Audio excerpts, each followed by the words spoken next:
This is Brian from the soon-to-be champion Skybusters, and you are listening to Josh and Gar on the Hidden Oaks Overdose Football Fix on Spotify. Thank you, soon-to-be champion Brian. It is Tuesday, December 5th, 2023, 7:35 p.m. sharp. This is the 171st edition of the Hidden Oaks Overdose Football Fix podcast. I'd like to take this moment to say hello, everybody, and welcome to that podcast, the Hidden Oaks Overdose Football Fix podcast. I am one of your lovely hosts, the Garlic Johnson. We are joined, as always, by our other lovely host, the Joshua Mitchell. Josh? That's me. Say hi to the folks out there. Wow. It's almost like you know. After 171 sods, it's almost like you nodes. Yep. Speaking of nodes, we appreciate people who node to chat along in the Discord, so if people could keep doing that, we appreciate it. We have the segment start times down in the description below. We have a big thank you to say to Mr. Carmel Bear, a.k.a. at Levi Oki Illustration on Instagram.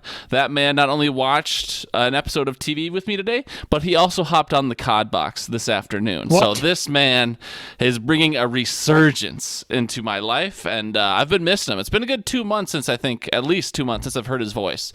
Him and I text all the time and stuff. It's not like it's been radio silence for 2 months, but I haven't heard his voice via microphone for a good 2 months. So it was nice to have Carmel Bear back in the fold. But so the whole point of that is to say thank you for making all the beautiful art, Carmel Bear. You've been a day oneer for us, potentially the first fan of the pod, and we won't be here without you, so appreciate your beautiful art. Josh, how ye darn this beautiful Tuesday Eve?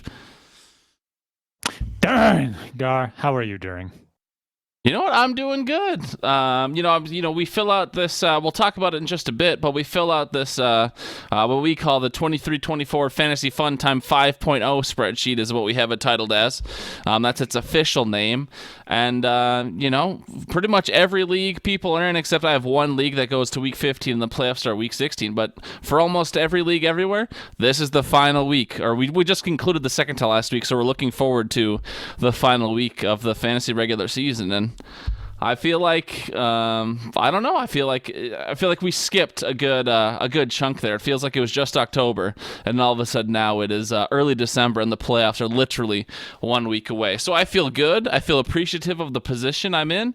I'm gonna make the playoffs in pretty much every league. I've been cut from a Gilly. I was cut week 10 in one of my guillotine leagues, and there's a good chance I don't make the playoffs in the Hidden Oaks Dynasty League, which is fine because my team is trash and everyone is cheering for Connor at this point. Though he's starting to slip. Derek seems to have the momentum at the moment, but everyone and their brother is praying for Connor to win. Anyways, I've gone on a long tangent to say I'm doing good, but also there's a sense of finality almost, because the fantasy regular season is over, and now it's just there's just going to be one game before us, and win or lose will determine our happiness or sadness for a couple weeks for sure.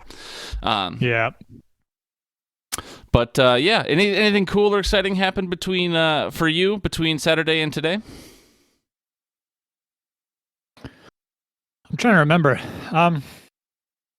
Well, on Saturday after the show, Nikita and Asher actually went to bake cookies and decorate cookies. Hell yeah. At Nikita's parents' house. We played COD, so you kind of knew that. And then we went to the tree lighting in Anoka. And so I got to rock that jacket. And Dude, so did you get nice. Did you get at least 3 compliments from people?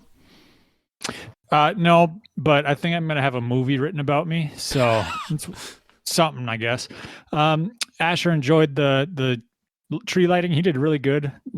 Usually when you have a toddler, you're kind of hesitant on taking him out in public because you don't know what toddler you're going to get. You're going to, it's possible you get the nice little shy kid that, is cooperative and does what you ask and has fun and does all that. And then there's the other side where you get the toddler that kind of reflects what you were as a child or what I was as a child.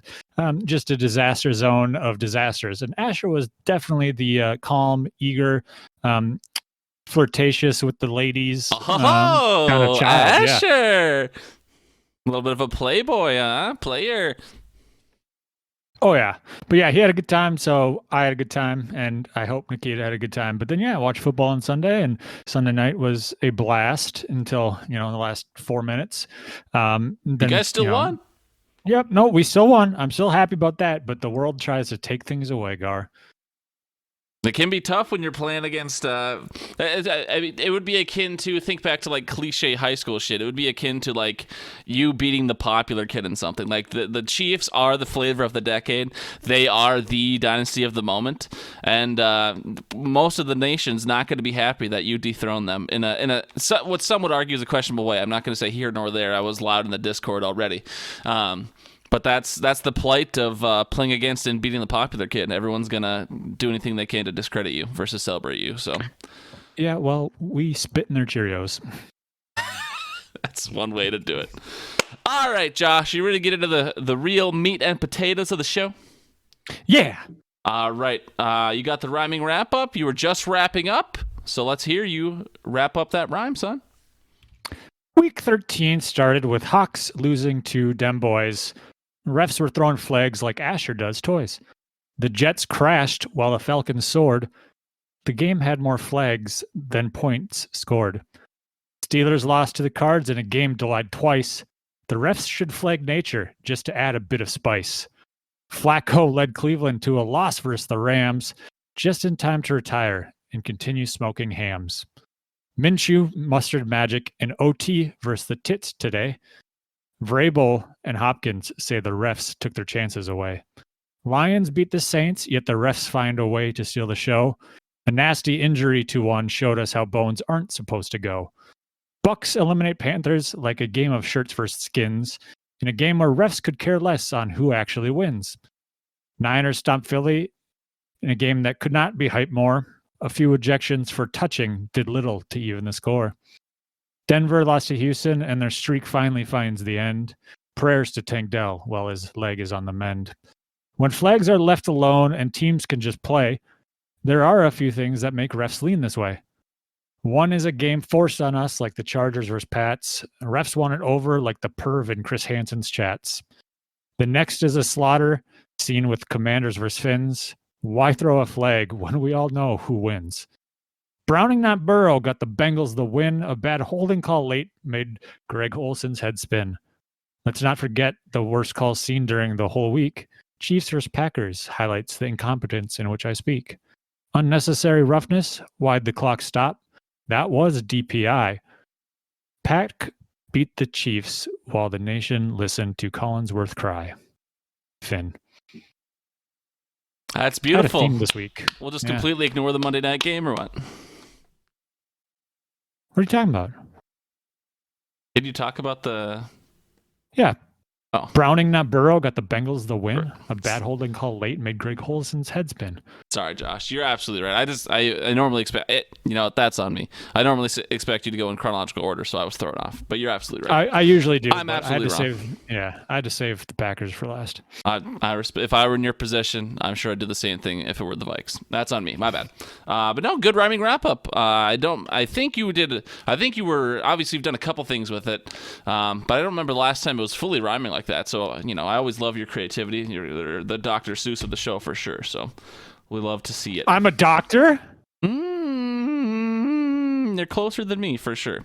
Let me take a look at that rash, son. Oh God, it is not nice. I'm going to talk about it here in a moment. Oh no. Actually, Josh, I guess I actually just said that to be funny. I did not realize it's in the show notes. Don't worry.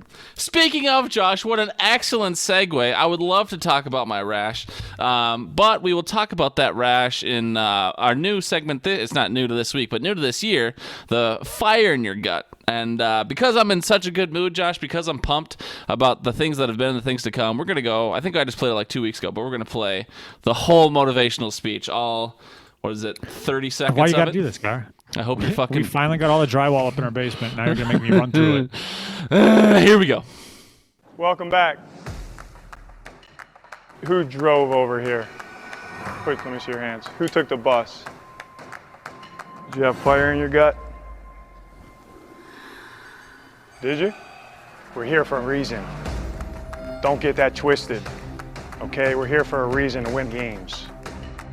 So if you didn't have that fire in your gut, you better light the fire pretty fast. Be who you are. Just understand, I'm looking for killers. Josh, are you feeling like a fucking killer tonight, son? Yep. Did you just get back I to the just mic gave a after brick- running through drywall? Yeah, I was just gonna say I just got back after giving a brick wall a concussion. All right, Josh, I'll go first because you did the rhyming wrap up. I've got some fire in my gut. We got a couple things to discuss here, Josh. We'll go negative first this time because I want to end on a positive note. So the fire in your gut can come in many forms. Some comes like this. Josh, we just alluded to it. I seemingly had an allergic reaction to deodorant last Wednesday, and it has been plaguing me until today. I Googled it after a couple days. Originally, I thought it was just chafing. I thought it was just chafing in my underarms, which was like, how the hell did I get chafing? I don't do anything ever, all day, every day. So how the hell did I chafe on my underarms? But I was like, okay, we'll just moisturize a little bit. It'll get better. Turns out, after multiple days of that not working, I Googled it to see what else it could be. And pretty much 3 of the 4 things it could be said, make sure to keep your fucking armpits dry, you idiot. So I've been sitting here lotioning and aloe veraing my underarms for the last couple days, thinking I'm helping something. Turns out I'm just making it worse. So now I'm sitting here with painful, dry underarms, and I don't know exactly what I was allergic to. Am I using an Old Spice that has lavender in it? Maybe I'm allergic to lavender for some reason, some way, somehow. You think I would have known that earlier in life? Or maybe it's some other ingredient. But I have this gnarly, really sore, really tender rash-like red area on both my underarms, and it is brutal. So that gives me some fire in my gut. But Josh, Gar, is this just a long con to avoid wearing deodorant forever? You're getting it out there in the public now, and then just I'll never tell. Come on to you. I'll never tell. But that's not the only thing, Josh. I've got some positive tummy rumblies as well.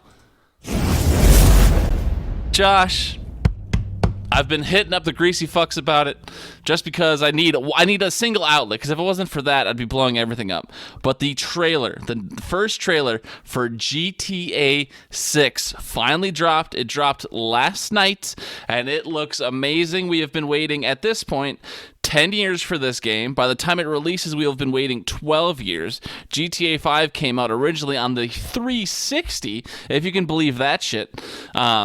I've been a huge Grand Theft Auto player. I have to give credit to my cousin Travers.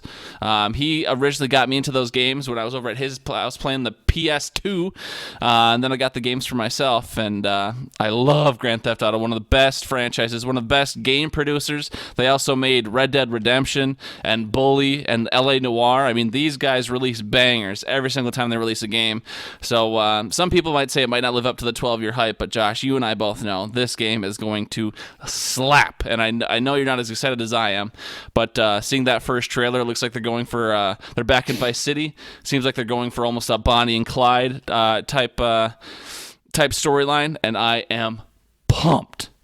How do you feel about GTA 6, Josh? I haven't watched the trailers. What the fuck's your problem? I've tried playing GTA 5, never really get into it that much. I mean, growing up, I played it over at Nate's house, and when I was just, driving around and running people over and out seeing who could outrun the cops the longest. Never really played the story. I did get like halfway through it earlier because I did have it on the 360 or the Xbox One. But I didn't I don't know. It doesn't speak to me as a game so much as You're the problem. Other things. I mean, I'm allowed an opinion, I feel like. Just because you're allowed a wrong opinion, I guess, if that's the opinion you want. I'm trying to save you right now. I'm trying to help you. Yeah, no, that's fine. But at that point in time, I may play it, but at that, I also got to consider at that point, Asher's going to be 4 or 5, so things that are already I've already got to be careful around him when I'm saying things because he'll repeat a lot of things. Granted, probably can't understand. Now, if he's listening 2 years from now and I'm playing GTA 6. He may pick up on a few things that I don't want him ever saying. So, or at least not saying until he knows what he's saying. So yeah, we'll see. What a fucking dad, dude. How dare you, dad?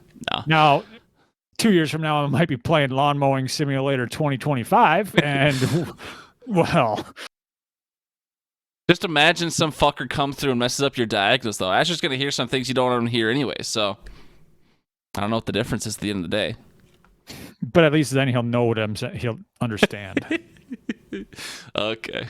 No, obviously I love it. It's got the biggest exciting thing for me is just see how successful it'll be. I think GTA. We're already talking. This is the GTA podcast now, but GTA 5 grossed like $1 billion within 3 days of release. So GTA 6, I imagine, will hit $1 billion within 24 hours, if not sooner. So it's gonna be crazy. Anyways, this is not the GTA podcast. Josh, do you have any fire in your gut this week? I've already taken too long, and I apologize. I won't take very long, but yeah, I've got as my wrap up kind of alluded to, I've got some negative fire in my gut for the officiating. Your favorite sounder, dude. Yeah, like the officiating for this week, and just as a whole in general. And I'm not even talking about like it's just trash. We could do an entire hour-long Forky segment on just the officiating this year. And it's something that it's getting louder, and I'm sure it's going to get super loud. Once again, the Packers are involved in a game that's probably going to get some things changed throughout the NFL. First, it was the excessive quarterback protection. Then it's the replacement, or first it's replacement refs. Then it's the excessive quarterback protection. And now it's going to be, full-time refs. So you're welcome, NFL. Yeah, so that's just kind of where I'm at right now is what's going to happen. Yeah, there's a lot of solutions out there, and I could go into a diatribe about that, but I will save that. That seems like an off-season podcast at this point. But there's a lot of things the NFL could do, and I think sometimes, just tinfoil hat for just a second in honor of Al, I think sometimes the NFL intentionally lets the refereeing be worse because they know they could make things so much smoother. They know they could embrace more technology. They know they could make more things reviewable or challengeable. The refs could, or the NFL could fix the game tomorrow if they wanted to, and they kind of leave it the way it is somewhat intentionally. So that's on the league at the end of the day. Josh, we ready to talk to our senior trash correspondent Forky and see how he is doing this evening? Yeah, no, he is. I'll start off with this one, but hey Forky, if you were the if you were the Patriots offense, how would you introduce yourself to somebody? I'm trash. Forky, what did Matt LaFleur call the doubters who claimed Jordan Love couldn't be the third Packer Hall of Fame quarterback in a row? Trash? Forky, we're looking forward to Thursday. What are the captains going to say to each other at the coin flip? You're just like me. Trash. Thank you, Forky. That's Forky, everyone, our senior trash correspondent. Josh, we'll move on here to the weekly recap. How salty are you this week in your grain of salt so the people know whether or not they should listen to you as the playoffs are right on the horizon? So I am I kind of went full tilt salt mode this morning in group me with the Victoria's Secret League. Oh, okay. This is news to me. As far as going out to call, I guess not full tilt salt mode, but I went out and called Glick a villain. He's just trying to play spoiler. All he had to do is let me win like yesterday, and the playoffs would have been set. We'd have known the 6 teams in. We'd have known the 6 teams out.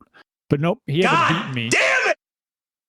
The only person in the league that scored higher than me was the person that I played against. So thank you, Glick. And it was because of the McManus missed field goal that I lost. And so it was less than 2 points that I lost by. But I did go 6-3 overall. I did lose to you in the Champions League. It was my bye week. And so yeah, I did take a double L there, but overall 6-3, not bad. Bringing me 82-35 on the season, 70% win percentage. Overall on the week, I went 49-17 for a 74.25% winning, and I am currently at 65% against everybody. Wow, this was Glick on what was that, Sunday night, Monday night, whatever you said, the McManus missed field goal. Unfreaking believable. That's the medal he got, as if it were Halo, unfortunately for you. Well, yeah, but then it went into overtime, so I'm just thinking like, all I got to do is get close enough for a field goal, and this thing he's toast. He's or they got to get it, or he's got to get to Evan Ingram. But nope. So now I was like, now I could technically miss the playoffs if I lose against the median and I lose my head-to-head. going against Ben, who has the most points for in the league and one of the stronger teams. So it's one of those weeks where it's just like, you know what? This league is literally my curse. So I'm going to lose, and it's not going to be fun. Playoffs? Don't talk about playoffs. You kidding me? Playoffs? Playoffs, Josh. My week I went 8-2. Normally you hear me say 6-4. I've said 6-4 a lot of times this year. We had a better week this week. We went 8-2. Survived yet again in Brad's Guillotine League. So that brings me to 82-42 on the season.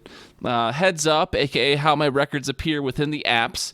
Did take my third loss overall in the Hidden Oaks League. Eric bested me. No thanks to Tank Dell's broken fibula or fibula I believe it was. I don't remember. Yep. Tibula, one of those fucking leg bones. Leg bones connected to the knee bone. But took my third loss in a median league, so that's puts me to 23-3, so brutal. And I was still super close. I was within like 6 or 8 points or something. If I would have played anyone on my bench that was active, I think I would have beat him. But Eric needed that to stay alive, and so stay alive he does. We'll talk about that a bit later. But if I were to play every team this week, I would have gone 62-27. That's a 69.7 win percentage. It would have been my third best week of fantasy. And then on the season, I would be 878 and 483. So that's I'm batting 645 on the season. So not perfect, not great. Only have 3 teams above 70% win percentage. But like I said, I should make the playoffs in every league except for maybe one, and that league was a stinky league anyways. So feeling pretty good overall. It's not bad. So people should have been listening to me this year. I've probably been more right than I have been wrong, though I'm not perfect. Yep, I locked up the 1 seed in the Deflated Balls League. Thank you. Well, Josh, look at you, dude. How does that make you feel? Yay! Actually, I think I did. I'm pretty sure I did, because Dave and Foster are the too close, and they're playing each other. And even if Dave beats Foster and I lose to Walters, I think I still have most points for. But yeah, whatever.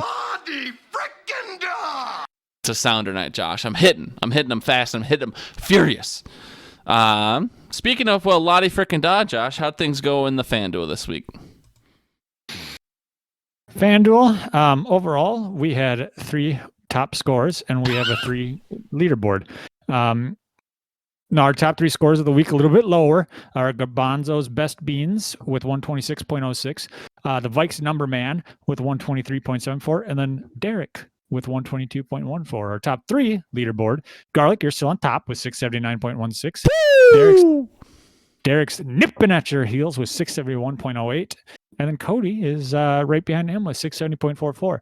I am going to go on and say we should just do the best 10 scores. Give it the people who actually participated a chance, and just go to best 10.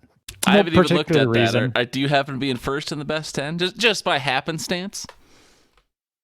I don't know, Gar. Ladies and gentlemen, so we got him. Nice try, Buckaroo. That's right. I'm still in first place, bitches, with just 5 weeks to go. And Derek, you hadn't mentioned it, but Derek, with his third place performance there, the 122, he actually jumped into second. He was in third, so he was already up here, but he was able to increase his floor about 9 points with that 122, and he now sits in second. He has a less than a 1 point lead, but that's, you know what? Like Vin Diesel would say, and Jesse Morissette would quote, doesn't matter if it's by an inch or a mile, winning's winning. All right, Josh. We're not doing the hog market this week. You know that. The people don't know that. But we want to talk playoffs. I'm going to group text our league about it tomorrow. So maybe we'll get a couple more listens. Got to pump those numbers up. But we are going to talk about the League of Record. The main reason we started this podcast back in the day. We're going to talk about the Hidden Oaks Overdose, or the Hidden Oaks Redraft League, and all the different playoff possibilities and the playoff picture. I ran down a bunch of scenarios in the chat here, Josh, so it's easy for you. But did you get a chance to look at it yourself? Have you done any analysis on your position or the position of others, or are we right on the back of my questionable at best work here? Well, I just figured I was already locked in at 2, so Didn't need to care about anyone else. Yeah. I texted Nikita, congrats on making the playoffs. There you go. What a loving husband. Wow, what a guy. Yeah. I also noticed you won the side. Speaking of this league, you won the side bet this week, so that's nice of you to just steal $5 from the pot yet again. Kind of fucked up, honestly. Some of us need it more than others, Josh. I don't think you need that $5, but yeah, you're right. I don't have a child or a mortgage or anything like that. No, you're fine. Anyways, Josh, look at the playoff picture. I won't go into super detail because we know there's people out there who don't care to listen. That's also why we saved it for the end, or the pretty much end of the show. But I am locked in at the 1 seed. We'll just go through all the playoff positions. I am locked in at the 1 seed. No one can change that. Josh, you're technically not, but I'm going to consider it because it would be a crazy scenario for you to not. We're just saying you're locked in at the 2 seed, like you mentioned before. If you win either and clinch. You also have a Cake Brian matchup, so it should be an easy path for you to clinch that second, which again you've pretty much already locked in anyways. Nikita or Derek would need Josh to lose the median game and to Brian, and they would need to double win. They would need to outscore you by like 200 or something. I didn't even do the math. I didn't even care enough. So you've got the number 2 seed locked up, and you will be playing the 7th seed in the first playoff round. Moving to the 3rd seed, pretty much the 3rd seed through the 5th seed, it gets a lot messier. Right now we're sitting at advantage Derek. Just because he has a 59.35 point lead over Nikita. They have the same record. They're 16 and whatever it is. They're both tied the same record, but Derek has the point advantage. Derek also has a 1-win and 14-point lead over Willie, and a 2-win and just a 4-point lead over Jeremy. But this 3 spot is definitely an advantage Derek. But it could, things could happen. Who's to say? Nikita could walk away with that. Even Jeremy could walk away with it. 4th place is the same. That could go to Derek, Nikita, Willie, or Jeremy. 5th place, technically Hammer could come in contention, but not really. So again, 5th place will be somewhere between Derek, Nikita, Willie, or Jeremy. Most likely, probably Willie or Jeremy, but things could get crazy. I'm not here to dismiss anyone. But at this point, most of the teams I've mentioned, except for Jeremy, so that's Garlic, Josh, Derek, Nikita, and Willie, have all clinched their playoff spot. So those top 5 currently in the standings have clinched the playoffs. So even if they double lose, have a terrible night, they are making the playoffs no matter what. In the 6th seed, Jeremy has technically not clinched, though it's definitely his playoff spot to lose. He has a 1-win, 100-point advantage over Hammer, who is below him in 7th, and a 2-win, 64.15-point advantage over Jamie. ESPN puts him at a 95% chance of making the playoffs, so whether it's the 6th seed or the 7th seed, Jeremy, if you fumble this one, that is on you, Prib. So that's tough. Though I did see Prib this weekend, and Prib was on another planet, so maybe if he does that again this weekend, and that's how he sets his lineup, anything could happen, Pribby, but it's your playoff spot to lose. So then we come down to the Hammer household, Josh, and I realize at this point I'm pretty much just speaking everything, but I've made the notes, so I guess it makes sense at this point. I don't think you're mad about it. The Hammer household, we're talking Andrew, we're talking Jamie. Right now, Mr. Hammer has the advantage. If he double wins, he clinches the berth outright, because he has a 1-win advantage over the people, at least a 1-win advantage over the people beneath him. So Hammer, if you double win, you clinch that 7th seed, and the playoffs are decided. Jamie, you have a almost 60-point advantage over your husband, though you're down by a win. So depending on how things play out this weekend, you could take that spot from Hammer if the cards fall your way. You're right there. I think ESPN has Hammer at like 48% to make the playoffs, and you at 40%. So it's a pretty tight race. Garrett is also 1 win back from Hammer and in a virtual point tie with Hammer, so he has a much harder chance of making the playoffs. But if Jamie loses, if she double loses to both the median and to her matchup, things could get interesting for Garrett. Eric is the dark horse. He is the poor soul who is in, I think, like 9th or 10th in the standings, but he got the points against bug this year, Josh. Eric has the most points against after 13 weeks, so he could win himself $20 if he keeps that crown for one more week. We'll see. I think the next person's somewhat close, like 20 to 40 points within Eric, but right now he's got that points against bug. So if this were one of those leagues where, hey, 7th playoff spot goes to the wild card with the most remaining points for Eric, that'd be you. Maybe a rule you could want to propose in the offseason. I think we've tried it before and it failed. I had to check my notes to make sure Eric didn't get this playoff spot because he has so many points for relative to everyone else near him in the standings. But Eric, you have an 80, we'll call it 88 point advantage over Jamie, who's the next closest to you in your range of points for. However, You need a lot of things to happen to make the playoffs. You are the dark horse with like a 9% chance of making it. You need to double win. You need a double loss from Hammer. You need Jamie and Garrett to at least lose one of their games. So that's either losing to the median, being a bottom half score, or losing their head-to-head matchup. If all those things line up for you, your double win, the Hammer double loss, Hammer double loss, and the Jamie Garrett single loss, then you could get your playoff berth. But unfortunately, I don't think it's going to happen. Josh, I just talked a lot, so before I just continue to ramble, I would like for you to get your thoughts, whether it's just about your own position or maybe people potentially being strategic with their positioning here, because your seeding matters for who you play in the playoffs here. But what do you think about everything I just ran through here? I think it's a little bit confusing as to why the commissioner of the league has the cakest schedule. I think that there's a little bit of there needs to be an internal investigation. How the heck do you have 100 less points against than anybody else? 80 less points against than anybody else. Gar, I'm on to you. Josh, okay. I respect that. I respect what you're saying. What you're saying is absolutely correct. I have cakewalked this league in points against. I've had cake matchups most of the year. Would you care to sort by points for just a moment and tell me where I rank? Yeah. Good for you. But I'm looking at our schedule comparisons on an app, and if you were to play my schedule, you would be 10-3. If I were to play yours, I'd be 12-1. So, yeah. Okay. So all I'm hearing is I have the most points for. Thank you very much. But okay, if you were one of these players like Nikita, Derek, Willie, would you at all try and be strategic with your seeding? Because you could see who your potential matchups here, whether it's Hammer, Jamie, Jeremy at the bottom of the playoff bracket. Would you at all try and influence that in any way, or no?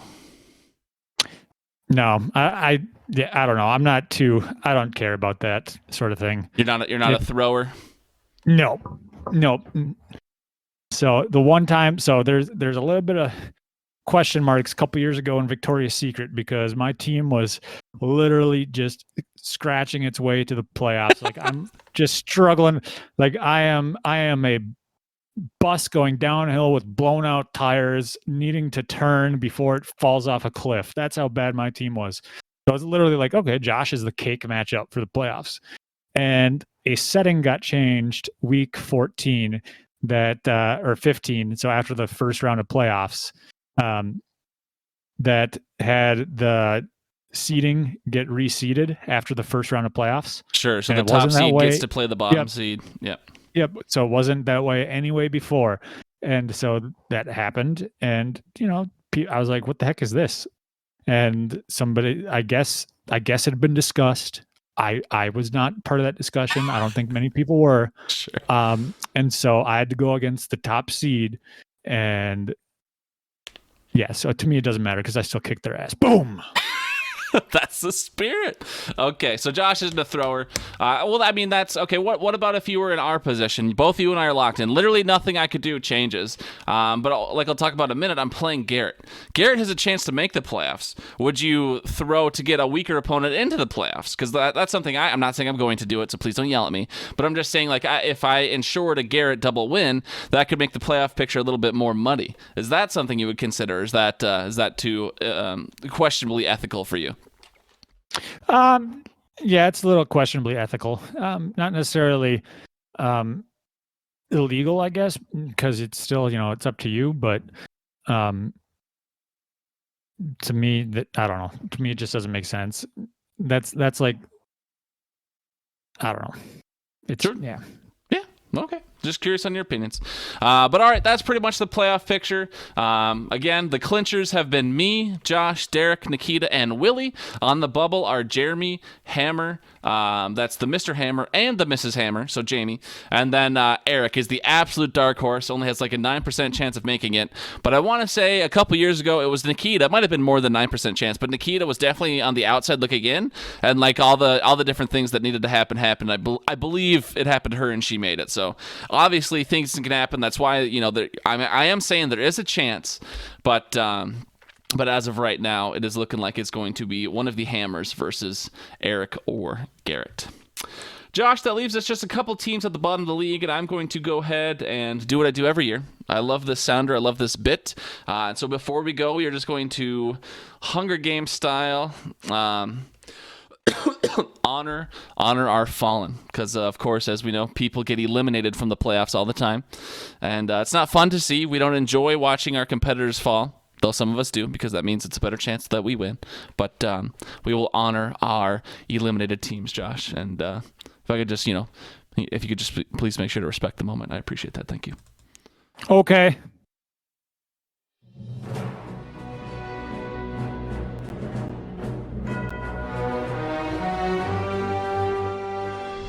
We have lost many good teams, Josh, but since I only have 30 seconds, we will honor Bradley.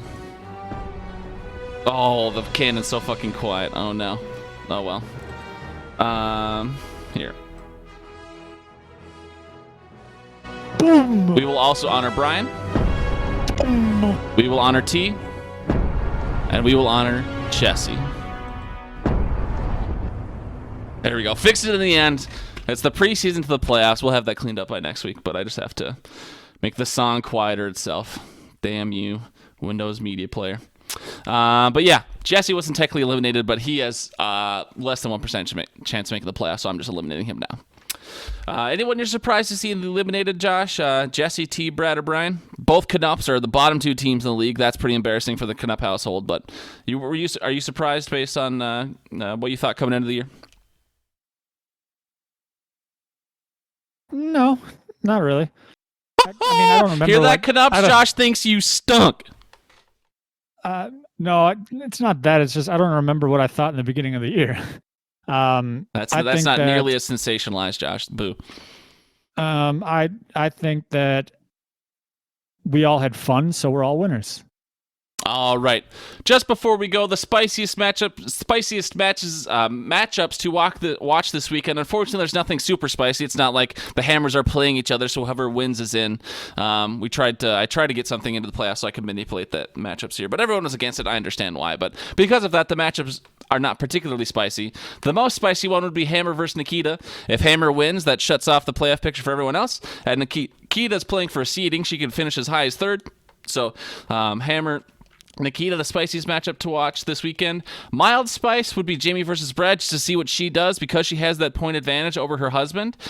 She has that cake matchup on Brad. You just want to make sure Jamie takes advantage. You want to make sure Jamie blows Bradley out. If Bradley could somehow play spoiler to Jamie, that would ruin Jamie's chances of making the playoffs. So mild spice for Jamie versus Brad. Another mild spice matchup with the potential for hidden Carolina Reapers. Eric has a 9% chance of making the playoffs, and Jeremy has a 95% chance of making the playoffs, but neither things are certain. So depending on how this matchup goes, history could be made by Jeremy plummeting out of the playoffs or Eric plummeting into the playoffs. Anything could happen. So it should be a pretty boring game because the probabilities are so low, but like I said, with the hidden chance of Carolina Reapers, Eric versus Jeremy is the dark horse of the weekend to watch. And then catch-up, just because technically things are on the line. Garrett's playing me. I don't plan on throwing at the moment. Maybe my team has other plans, but I plan on setting my best lineup, despite losing Tank Dell, let the record show. But so much of Garrett's playoff destiny is out of his control.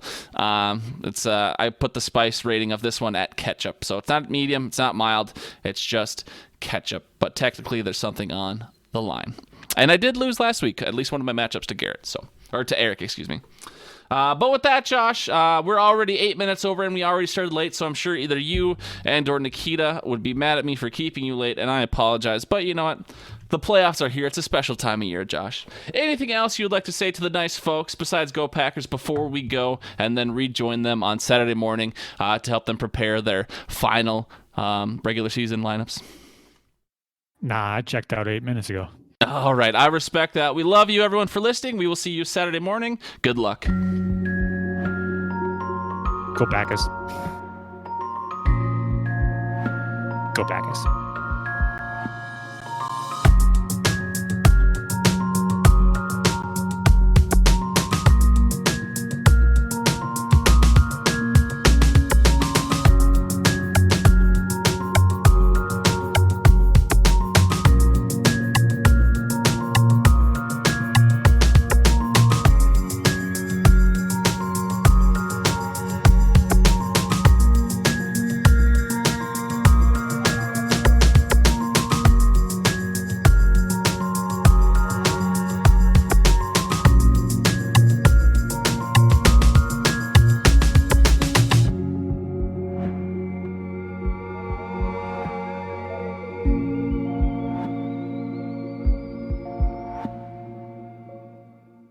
No, we are not eliminated.